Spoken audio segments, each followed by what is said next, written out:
Dans un petit village près du fleuve, vivait Fatou, une jeune femme au sourire doux, connue pour sa voix magnifique.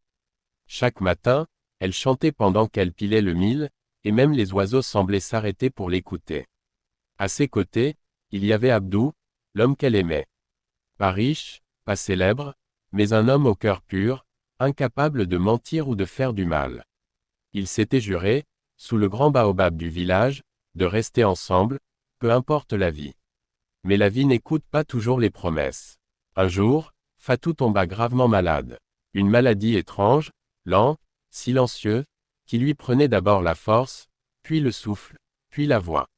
Les guérisseurs essayèrent. Les prières montèrent vers le ciel. Rien ne changea. Fatou, qui autrefois illuminait le village de sa voix, ne pouvait plus chanter.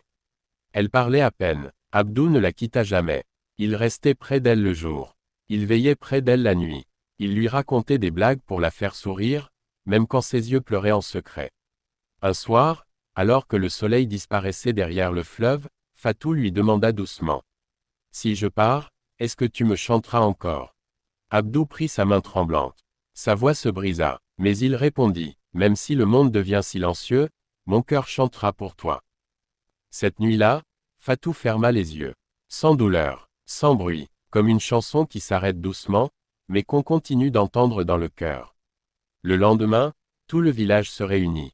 Personne n'avait envie de parler. Personne n'avait envie de chanter. Sauf Abdou. Pour la première fois, il chanta pour elle. Une chanson pleine de larmes, pleine d'amour, pleine de tout ce qu'il n'avait jamais su dire. Depuis ce jour, chaque soir, au coucher du soleil, Abdou se rend sous le baobab et chante la chanson de Fatou.